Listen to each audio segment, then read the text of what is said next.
Welcome to the Tarot Tapestry, a weaving of self-discovery, where three tarot mavens put their heads and hearts together to offer their wisdom and insights about the tarot. We hope that you find this helpful in your personal journey to self-discovery and growth. Join us as we explore ways to use tarot for self-reflection and self-correction. Together, we'll discover new ways to use tarot to weave threads of understanding into the tapestry of your life. Welcome back, everybody, to another episode of Tarot Tapestry. And today we will be talking about the new moon in Taurus. And I really like the energy of Taurus. But it is a very feminine energy. It's a very Empress energy. And the ruling planet for Taurus is Venus. So it brings a lot of that Venusian themes and energy to the month as well. And I think it is also just a beautiful time of the year. You know, it's not the very beginning of spring, but now you have more flowers and plants that are kind of in bloom. And you're starting to get the much warmer weather, and the birds are chirping and they're out longer. Excuse me. And it just kind of gives me this very earthy vibe. So I figured we could start with maybe just some of the key words that would describe the zodiac sign Taurus, along with the ruling planet, which is Venus. So these were some of the things that I came up with. Words that relate to maybe a personality that might be associated with Taurus would be stability, groundedness, practicality, patience, loyalty, sensuality, calmness, reliability. And then maybe some of the more of your inner traits or strengths might be inner peace, contentment, self-worth, inner beauty, like emotional security, devotion, consistency, and then maybe more keywords relating to the Venusian theme might be like pleasure and beauty and nature and comfort and self-care and values. And then I kind of looked up too some of the more shadowy aspects of this zodiac sign, and stubbornness was one that came up, a resistance to change, possessiveness, you know, like those material um, objects that you might have that you might like, oh, I don't want to let go of this, I need this, you know, overindulging in things, maybe laziness, and then material attachments, you know, this idea that I need a lot of things in order to make me happy. Did any of you guys want to add any more? Um, um I like to do follow the new moons. It's a really great way to kind of hit on all of the important main areas of your life at least once a year, even if you don't believe in astrology. And one of the things in the Taurus new moon, I think a great thing to get a handle on is like your financial uh, status, or not financial status, but you know, make sure all your ducks are in a row.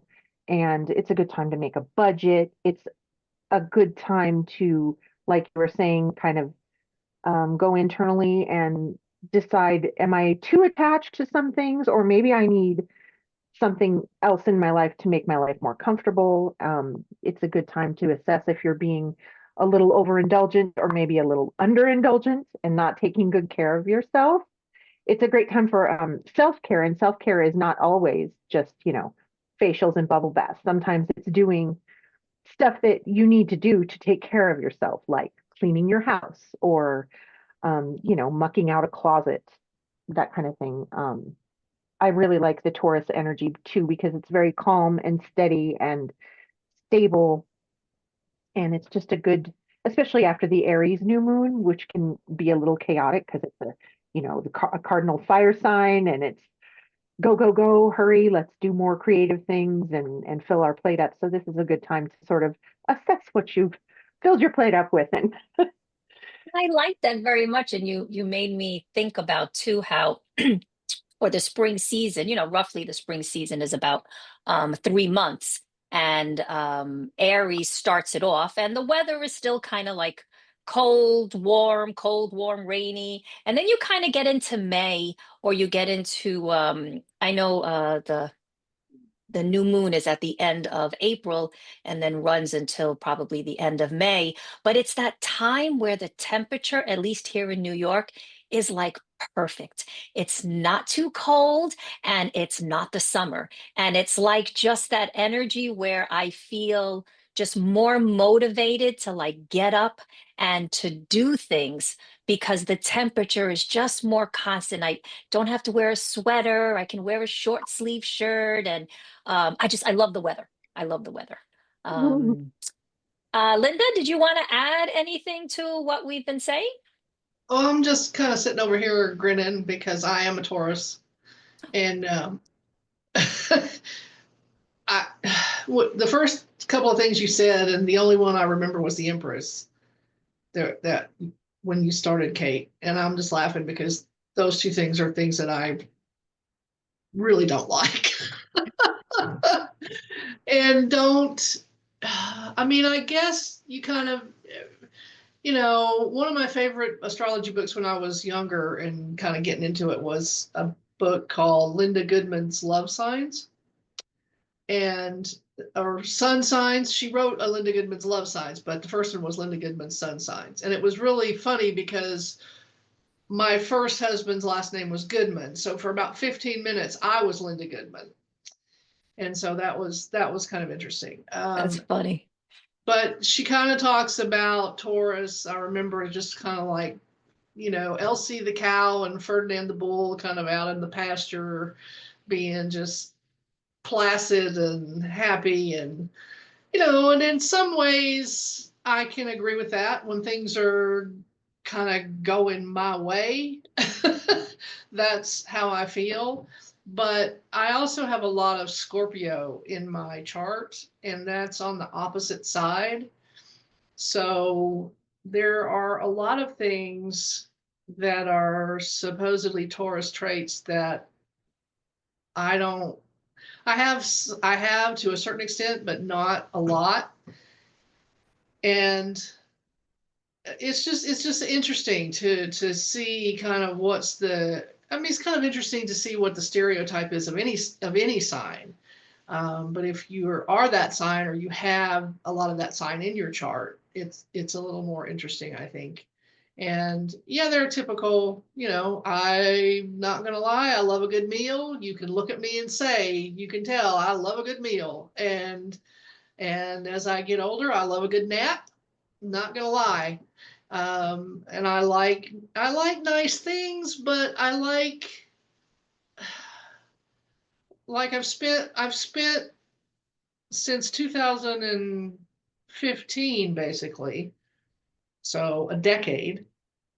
I've spent a good decade working on downsizing, decluttering, not really to the point of being a minimalist, I would say, but just the question is, do I really need it? Do I really want to pack it because I've moved a lot?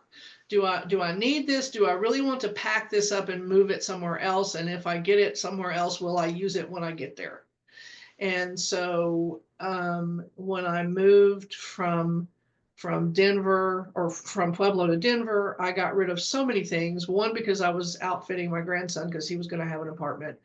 And two, because I was moving in with a person who had just downsized from a 4-bedroom house to an apartment. And so she had everything and I didn't need really anything. And so that's kind of been my journey, is like, I kind of got rid of everything when I moved in with her. And then slowly I've repossessed a few things that I need on my own because I didn't have anything. Like when I moved from her house and lived with my friend in Texas, I didn't need any dishes or anything like that. But when I moved back here, I needed some dishes because I didn't have any. And I didn't want to eat off of just paper plates and whatever. So it's just kind of a go with the flow kind of a thing. And I think that I do think this time of year and the new moon is kind of a good time to assess where you are because it's spring cleaning and there's doing, like you said, muck out a closet and look at the things that maybe you threw in there after Christmas and was like, oh, I'm just going to throw it in here and not think about it. And now it's time to pull it out into the light and think about it. So yeah, that's good First energy of for this all, please get your hidden cameras out of my house. Throw things in closet and forget about it. time. But I've over the years that I've known you, you're not a minimalist, but you are very good about only acquiring things that you really want, which I think is a really good. It was really very Taurus. Yeah, I think there's some assessment there. It's just like I don't want, like recently, it's so funny. I went for years and only had like 3 pairs of shoes. I had a pair of sandals. I had a pair of snow boots that I wore when it snowed, which I literally have had for 30 years. They still fit me, and they were Lands' End snow boots, and I still wear them. And then I had kind of like, oh well, if I had to work like more professionally, I had a pair of shoes, but they're all flat shoes and they're all good shoes.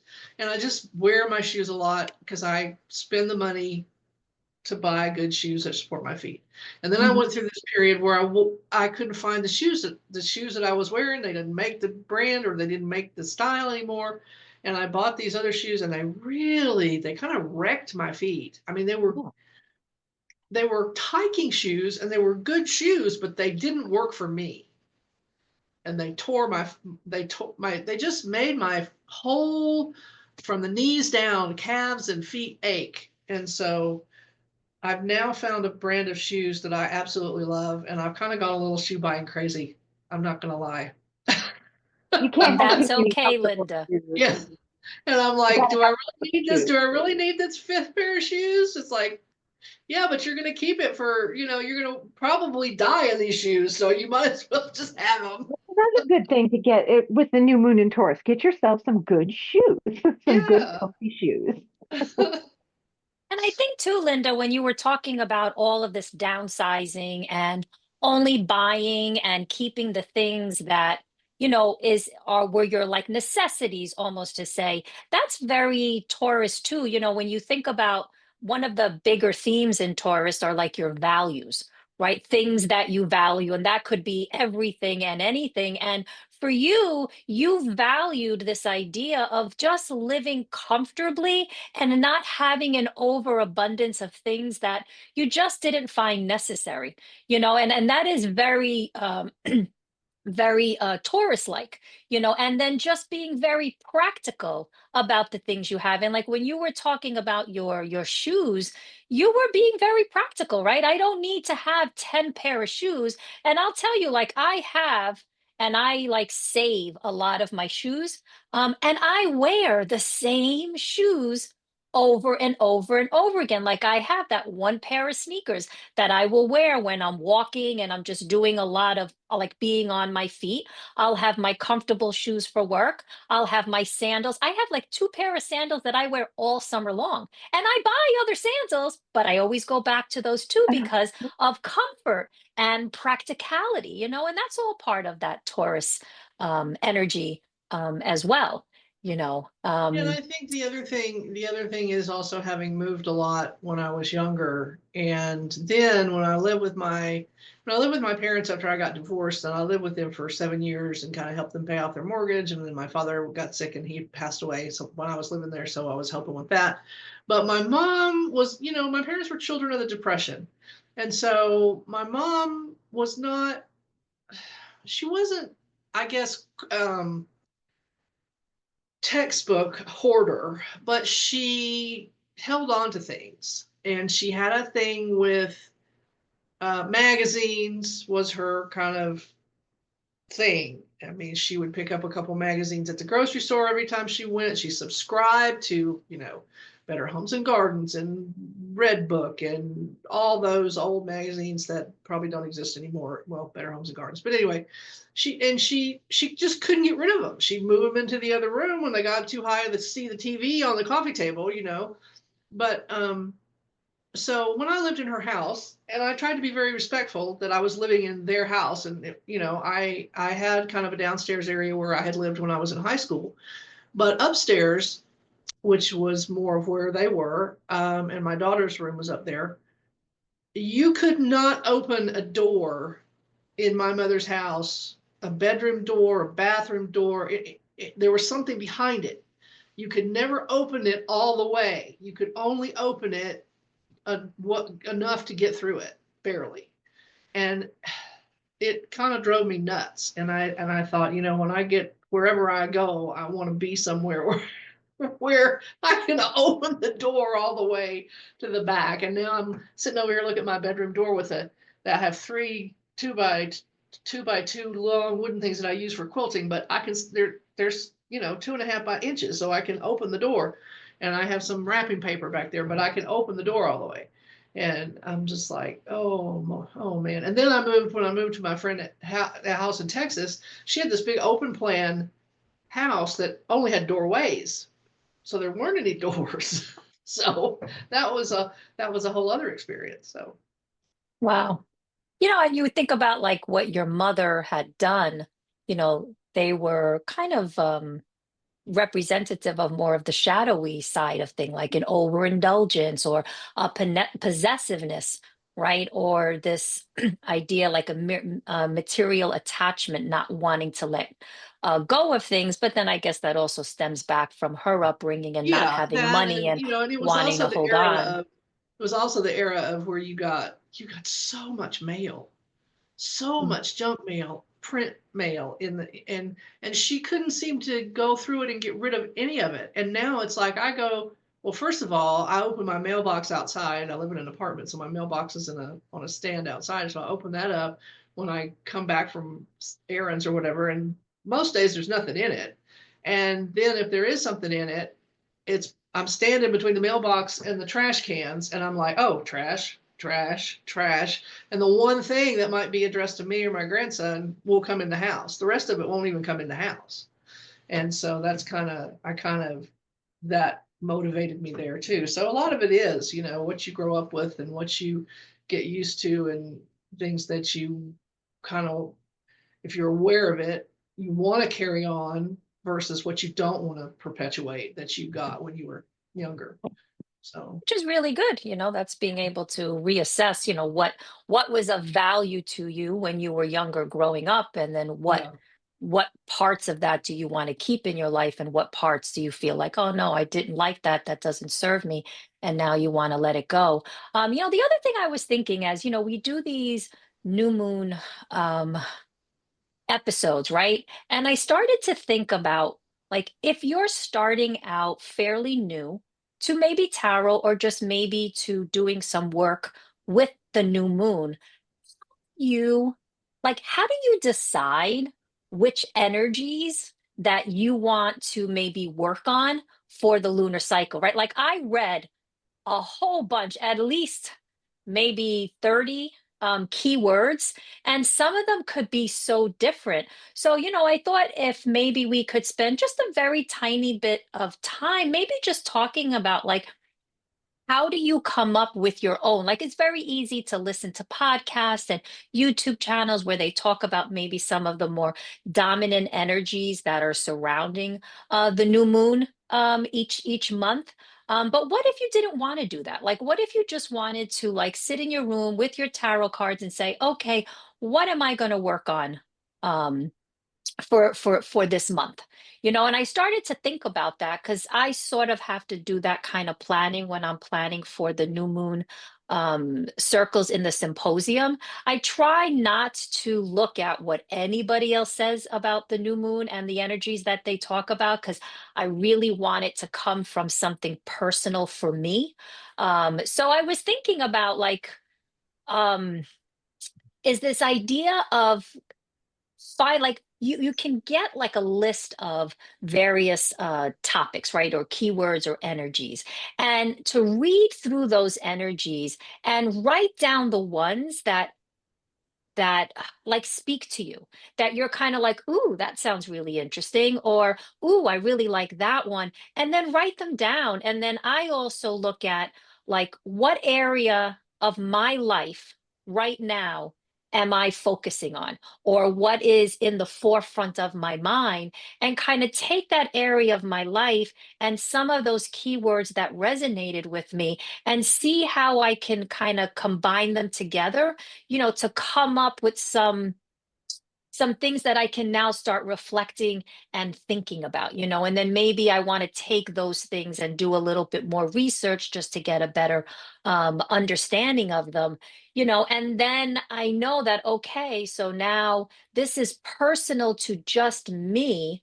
And I think you wind up putting maybe a little bit more time and energy into creating like an intention and then planning it out when it's so much more personal to you, as opposed to listening to what other people say. Oh, these are because like astrologers are very good at that, right? They kind of give you what are the more important or strong energies that are surrounding you as examples of things that you can use and work on. And I think those are fantastic too. But I also think that when something is much more personal to you, you have a better chance of even understanding how to go about or what to focus on. And then it just becomes a little bit more motivating to continue it throughout the month because it's so personal to you. Does anybody else use any other like, strategies? I have been working with the moon phases for a while now, for a few years. I like, I think I've mentioned before, I like marking time that way better than, I don't know, it just feels more witchy to me. If I can make something more witchy and like spiritual and meaningful to me, I do that when I do my housework and everything, because if I don't, I just get bored and it doesn't get done. So, what I try to do with the new moons is, yeah, it's in a zodiac sign. So that kind of gives the moon a certain, or the energies around you, a certain sort of flavor. And like, this is maybe what's flowing right now. And you can take into account, okay, well, this is the overall energies, and these are the things that I'm currently working on in my life. How can I use the what's going on the outside to help support me in doing what I want to do? And it's just a different perspective on things throughout the year. If when you work with the new moon, full moon, all of the moon phases have their magnificence, in my opinion. Um, and I think, but with the new moon, I like to sometimes sit down and sort of read, you know, the calendar and take into account what the things that I want to take on this year, and just sort of can maybe guess. It helps to plan like different stages in everything that you make. There's creative stages, and then there's like just the logical work and planning stages, and that's just like one example. I think in Taurus season, it's about making things comfortable and like secure and kind of steady. So figuring out where I could use a little more steadiness and applying these um, themes to that area of my life yeah, is basically. I think also for me, I'm, there are times in your life where you're just going along and you don't have anything big planned and you don't have anything that there hasn't been a crisis for a while. And so things are just kind of going along. And I think when that's happening, maybe you pay more or less attention to that. But this is kind of my season. My birthday's in May and it's coming up and I've got a trip planned and I've got some things going on. So I'm paying a little bit more attention to it in that regard. Um, and so today I was Angie and I have talked about, she has the Moonology book by Yasmin Boland, and I checked it out of the library on my phone and I was reading it this morning. It's kind of interesting, but I also have the Moonology Oracle deck. And so today I just thought, because of podcast and because it's coming up to Taurus season and it's that's my favorite thing. May and October are my two favorite months of the year, not just because I was born in May, but the weather, like you were saying, and everything else. And so I pulled a card for the new moon. And it was really interesting because I pulled the card, the full moon in Virgo. And Virgo and Taurus are kind of, I won't say they go hand in hand, but they're both earth signs. They're both practical. I think Virgos can go, into the anal part of practical and the picky part of practical. I hope nobody's a Virgo, but my grandmothers were Virgos, so I can say that. But I like what the message is, and it says you are good enough. And when I went to the book, it had a lot of things that fall right in with this new moon in Taurus. It's time to be really honest with yourself and understand what's led you to ask questions. And have you been humble to the point of being self-effacing? And I think sometimes the Taurus people are kind of like that, and you feel that way because they just kind of, a lot of times they just, if nothing is really disturbing them, they just kind of go along. They're just happy to go along and be on an even keel. And if other people are kind of twittered around them, it's like, okay, well, we'll cater to you because you're so upset and I'm okay. I was in a relationship like that for a long time. My ex-partner had a lot of issues. She had a lot of she had PTSD, and she had a lot of things due to her military time and things like that that bothered her, gave her and I was happy to accommodate that because I didn't have those issues, and it was okay for me to do that. But at the same time, it's like sometimes you feel like you're just erased because your needs or desires or things that you might be interested in doing just not intentionally really, but they just kind of come second because that's just how things have rolled for a while. And if you don't speak up for yourself and say, okay, it's my turn now to do something, then it just kind of can go that way for too long. So the other one is attune to the moon, find a balance between the cosmic and the mundane in your daily life, which is always nice, as you say, Angie, to find more, witchy ways of doing things or whatever. If that's what helps you get the chores done, let's do it. And the other additional meanings are worrying too much will attract more things to worry about, which is something that I always have to be conscious of. I was going to say I always have to worry about that. No, I always have to be conscious of that because it's like, okay, if I'm spending all this time thinking about something that may or may not happen, let's just focus on something that I want to have happen. Also about, have I been overly critical of somebody? Do I need to make an apology? Do I need to think about, how my behavior is being in that direction? And to stop second guessing yourself. But I really thought that this was an interesting message for this particular new moon and this particular zodiac sign, and being Virgo kind of go. I feel like Taurus and Virgo kind of go hand in hand. Like Taurus is in Virgo. You're a Taurus. My husband is a Virgo, and we have our oldest son is a Virgo too. Oh, Oh, Linda, can you read what's on the card again? oh, yeah. On the card, it just says you are good enough. Yeah, I love that because it reminded me of, excuse me, what, like for me, like this new moon, what I chose to pull out and work on had to do with like your values, your self-worth, self-care, and that inner beauty, and just how that together to me, for me at this point in my life right now was super important, and I started doing like some research, which I think I started more on values because I think that's like a word that's very broad. And I couldn't really like define what the word specifically meant. Like you hear things about values and beliefs all the time. And I know that values are related to things that we find important, excuse me, in our lives and how we live our life according to our values. The choices that we make are reflective of our values and our beliefs.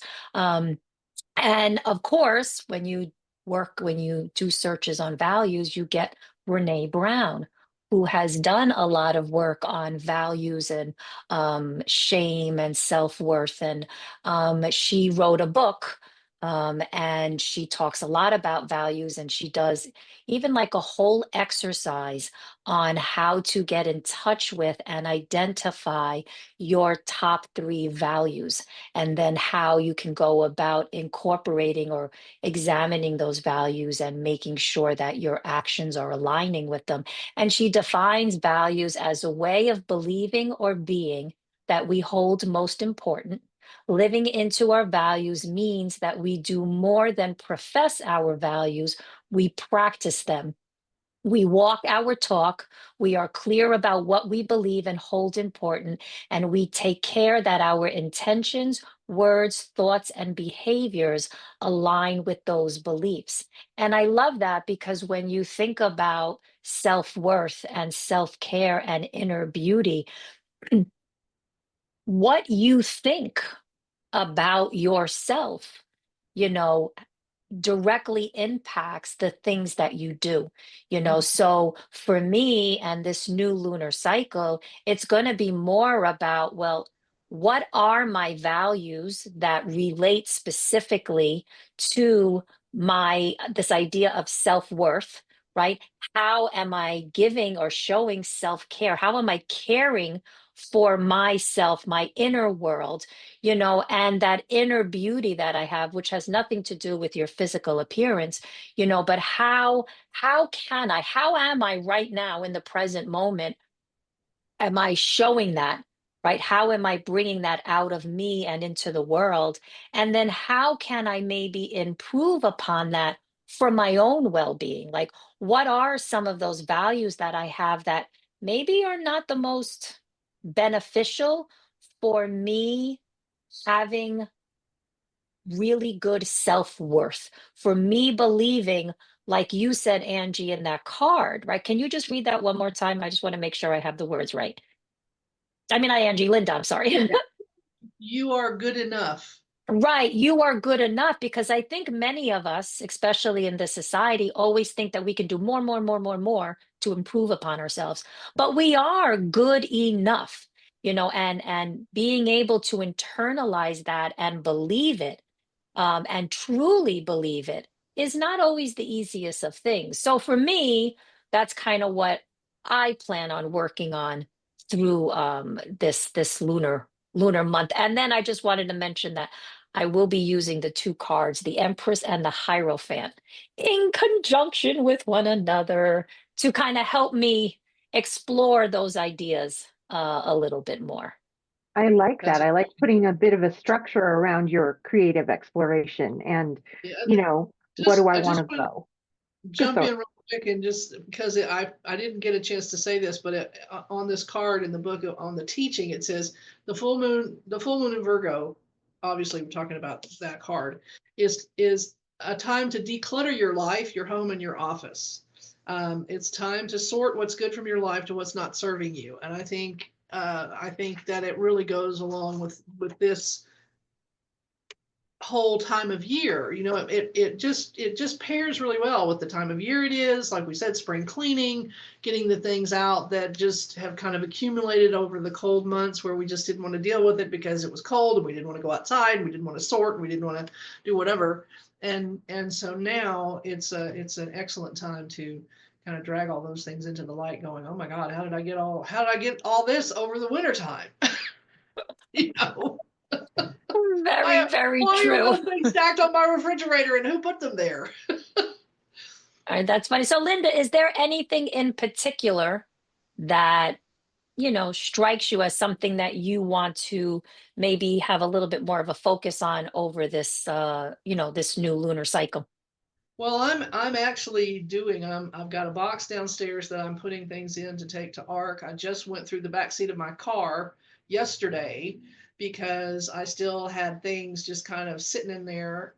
It wasn't as many as I feared when I finally got in there and opened the back doors and looked at it, but I still had things that have been sitting in there since I moved back here 2 years ago. It'll be 2 years in May when I got back here from Texas.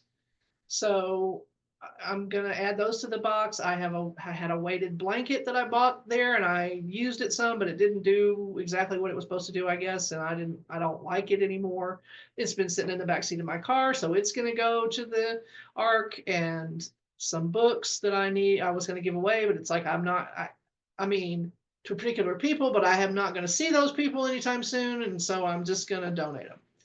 And, it's like, well, I want to give it to so and so, but so and so already has a bunch of books, so she won't miss this. And so I'm just going to donate it. And same thing with, I've kind of gone through fabric because I got given some fabric when another friend's mom, who was a quilter, passed away. So I've kind of got a handle on that. But just, other clothes, and I'm always going through my clothes. I'm always going through, and I've been buying books again, which I didn't buy books for years because I don't like to carry boxes of books, but because I'm into all this stuff now, I've been buying books about it.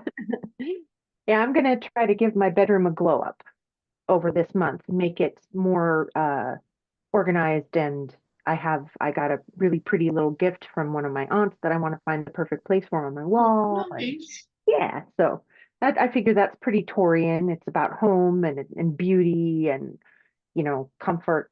And I Yeah, always better and with we live in this apartment, and I have artwork that's still wrapped up in the storage room downstairs, and I have obviously my Venus here that is always going to be where I am, and I have one other piece of art that a friend gave me. Actually, it's not a piece of art; it's a postcard. She sent me a postcard from England, and it's a woman. She's got on a long black skirt, kind of a cream colored tunic, and a red sleeveless vest. She's barefooted. She's on the ground with some rocks, and there are one, two, three, four, five wolves around her. And she has long, dark, really curly, long, and a long kind of a long aquiline nose. And I love women with distinctive features. I think women that have big noses and women that have just, I just think those women are the most gorgeous creatures on earth. Forget about Barbie, forget about all that. But she's standing there and she has one foot up on a rock, barefooted with these wolves around her. And my friend sent me this postcard. On the back of it, she said, I saw this postcard and this woman reminded me of you. I don't look anything like it. I don't look anything like it. That's the best compliment I have ever gotten when she said that. So I framed it. I took it to a professional framer. I framed it and I carry that everywhere I go and put it on the wall. And so, that's kind of how my artwork goes. It's things that are really significant to me. I yeah. love that. I love that. I was also thinking, as exploring different ways that you could use, a new moon, and I was thinking about like the tarot cards that are associated, with the new moon. So the cards that are associated with the zodiac sign, the cards that are associated with the ruling planet, like those could be good ways too to work on. So if you were to take like for the new moon in Taurus, the zodiac sign Taurus is associated with the Hierophant. So if you took the Hierophant and really explored the energies of that card, a simple thing to do over the lunar cycle is to say, okay, so how is the energy of the Hierophant? How is it maybe presently playing out in my life? Maybe, you can focus sort of like a past, present, and future type of thing of saying, okay, so how might it be playing out in my life right now?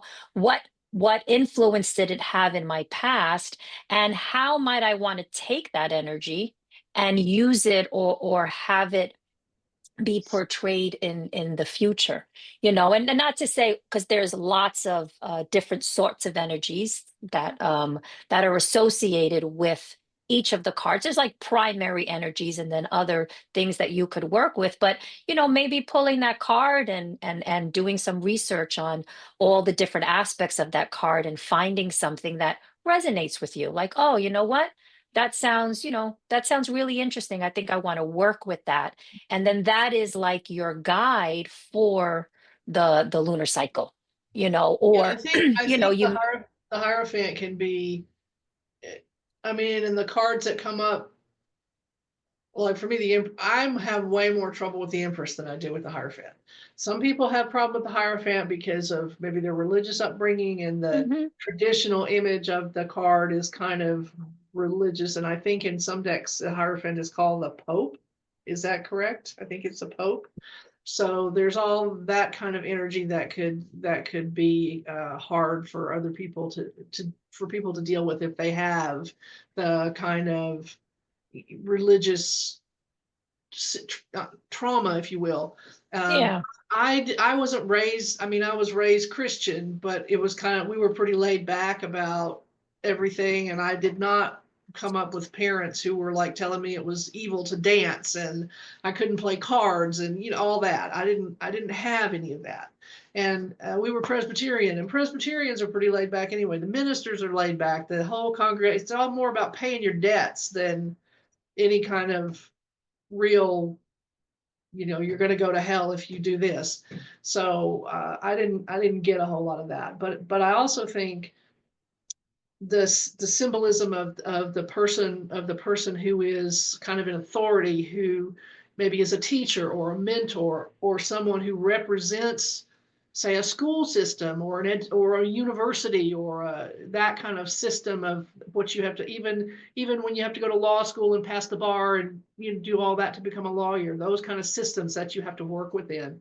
And I think sometimes you can work with those to learn how to navigate those kind of things, and also to learn how to become your own mentor, to where you can take the structures that you've come through and worked with and then create, color outside the lines and do your own thing. You've learned how to work within the system. Now you can take that knowledge and go create your own system if you want to. Yeah, and I love the idea of using the the Hierophant more as like a guide on your a guide for on your spiritual journey, Yeah. using it to guide you in your growth, right? And like you had mentioned too, this idea of structure, right? So if we were to take, just say, one of my own personal things that I'm working on, which is, say, self-care, relating to self-worth, is how do I structure my own self-care rituals, say? What do I do for me that's going to help me um, really understand and value my own self-worth? How am I taking care of me? And that to me is part of the Hierophant, right? The Hierophant is also, like you were talking about a little bit, it's also about core values, right? So we learn a lot of our values and our beliefs from our past, right? From our family upbringing, from society, from any type of religious institutions, right? So it's also a matter of reflecting and assessing, those values, and how are my values affecting, or how can I improve upon my self-worth by examining my values, and how might I, maybe change things, take certain things away, or see it in a different perspective in order to help improve my self-worth, right? So when I think about the Hierophant relating to that, I think more of just a lot of that inner work that we can do in and using the Hierophant as a guide. You know, yeah, that's kind of what I was thinking with the Hierophant. But you're right, Linda. There are a lot of, and that's what I mean too with the cards. There are like, you can take one topic, and then there could be so many different, directions that you can go in. Like if you think of one of those, those visual maps, you can have like tons of different pathways leading from one Oh major yes, thing, you absolutely. know. Yeah, so I think Absolutely. too, like when people are working with the cards, it's nice to get a general idea of what the energy of the card is, and then, just taking parts of it that are more maybe beneficial or helpful to you for what you're working on for yourself right now. Yeah. Angie, did you have any thoughts on that? Oh, I was just going to expand on the Hierophant um, is about values, but it's also about traditions. And sometimes we honor traditions just because that's how we've always done it. Like we always have white potatoes with gravy at Christmas dinner. And, we don't really know why. That's just what we do. And it can feel a little weird to if somebody's like, let's do sweet potatoes this year instead.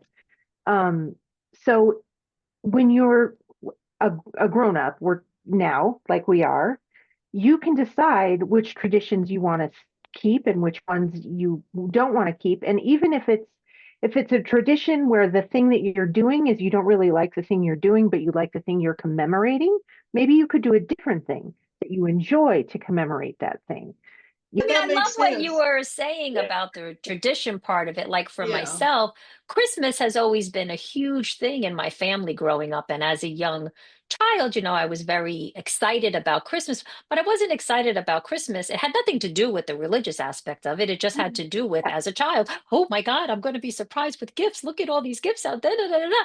The But now festival part. yeah, like now getting older, what I appreciate most about all of these holidays is family coming together and just being together. Like it's just an excuse for family to get together and to like cook and eat and just be merry and have family around. Like to me, if a tradition and a value is most important is me is just being surrounded by family and friends that you love and just enjoying that time together. It sort of reminds me of the King of Pentacles. I guess me because I'm a grandmother, so there's a lot of like younger generations, but that's kind of how I feel is when everybody is together. It's just like you can sit back and look at everything around you and just be like, wow.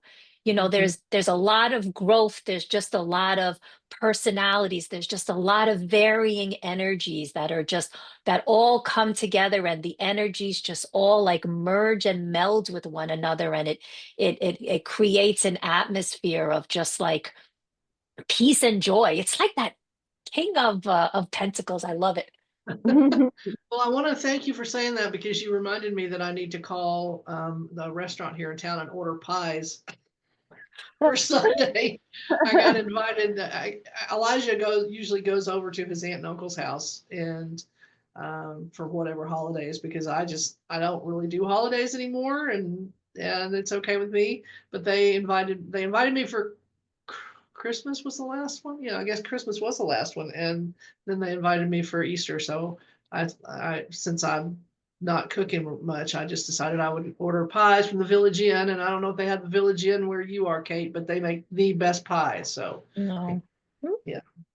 All right. So I know we didn't talk about before we got on any type of spread or card pulling. Does anybody have any ideas on? I was just thinking, let's just pull a card that would, kind of help us focus on what things we might want to work on at this new moon and this time of year. Does that All right. I work? like that. And I That'd think be a I good would thing. pull a card for advice on how to blend the Emperor and not the Emperor, the Empress and the Hierophant energies most effectively. That's I a Mm. like good one. that. Okay. I'm just going to pull a I'm card more on maybe some more inspiration or some more guidance on exploring this, whole idea of self-worth and inner beauty for this next lunar cycle. okay. I'm using So the inner light. Go ahead.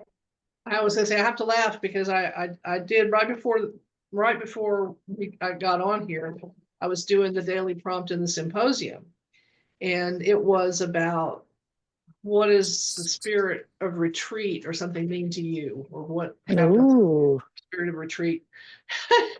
Well, the first card I pulled was the devil, and I thought, okay, I guess I need a little clarity on that. And then I pulled death. Oh. And so I thought, well, let's see what happens after that. I got the Knight of Pentacles, and I just laughed because I said, I'm doing this quick and dirty. When you go in a retreat and you're alone with your thoughts, you can have a lot of second guessing and a lot of trash talking, internal trash talking. And you have to transform that. You have to figure out some way to transform that and have a new system to help you go forward. But at the same time, you always got to cook dinner, and you always got to do the laundry, and you always got to clean up. So, Yep. things may change, but they don't always change. A lot of it doesn't change, but you might have a better appreciation for them after that. I was just Wow. laughing. It was so Buddhist, Angie. It was so after enlightenment, the laundry. Right. Yeah. Yes, that's totally what it was. They got to bring you Before back. They enlightenment, got the to laundry. ground you. Before enlightenment, the laundry. After enlightenment, the laundry. There's always the laundry. Oh my God. You should put that out there as, a Linda quote. All right, that's good. And these So cards are flying all over the place.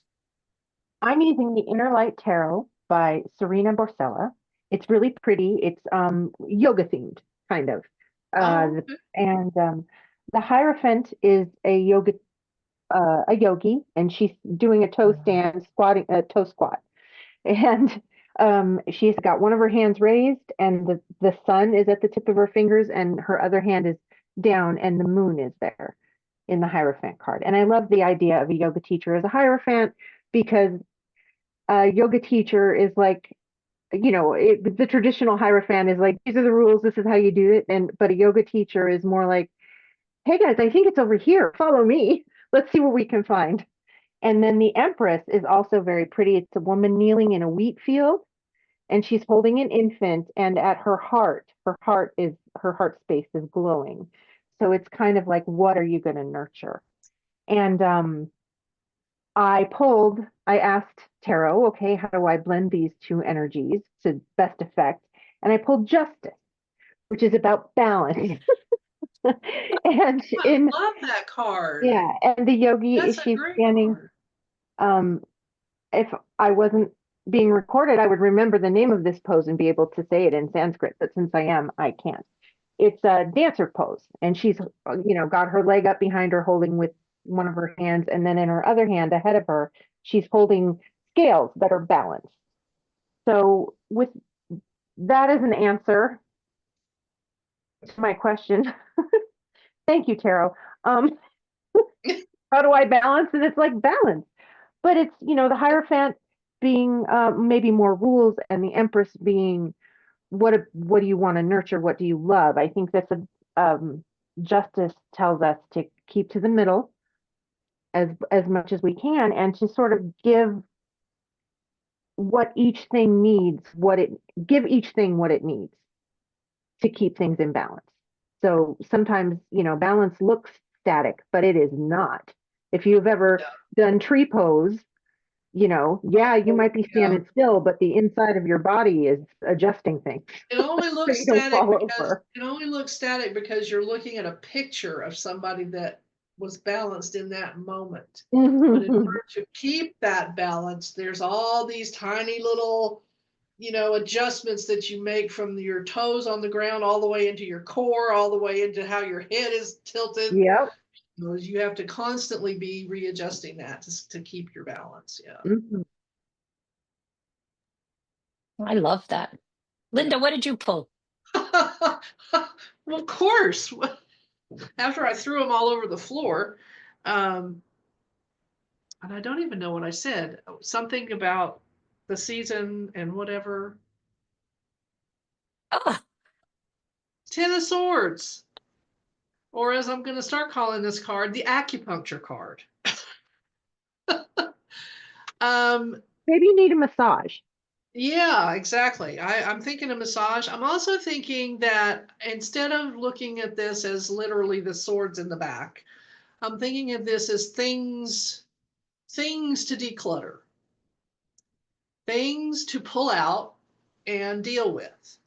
And I also pulled a second card, which is the Queen of Swords. mm, And so the Queen of Swords has now decluttered and dealt with 9 of these swords that were acupuncture swords, and she is now holding one big sword on her throne. So she has narrowed down those 10 things to one thing that she decided she wanted to keep and have authority over. And so that's how I'm going to look at this card for this particular season or time of year.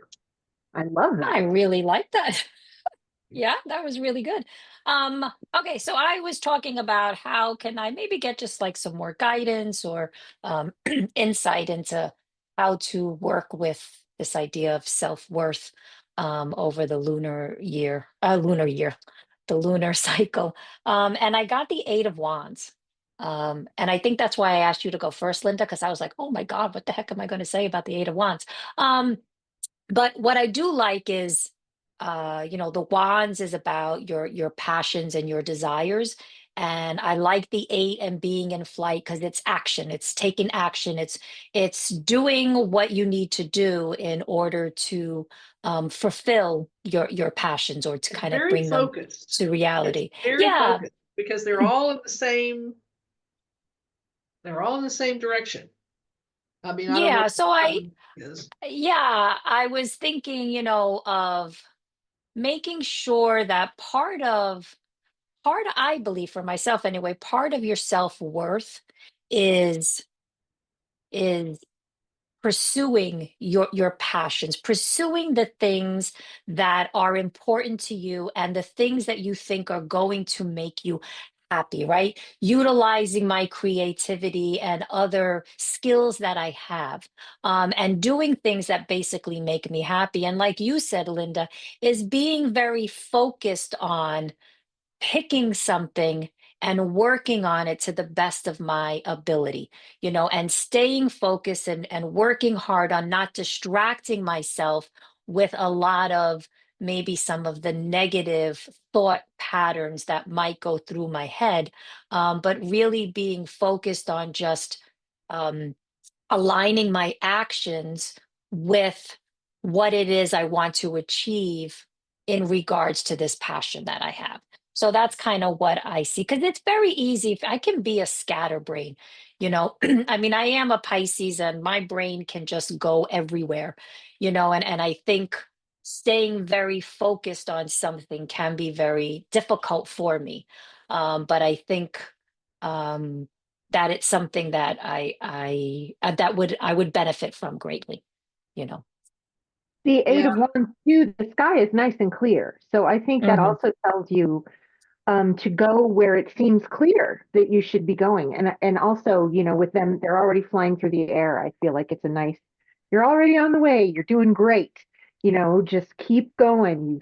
You've started this. You've thrown your wands Yeah. and just follow them. Just go, Follow him. you know? Yes, yes. Keep on going. Love it. Yeah. I like that, Angie. That's really good. Yeah, All I right. don't Oh, know go ahead. I'm whether sorry, it's Linda.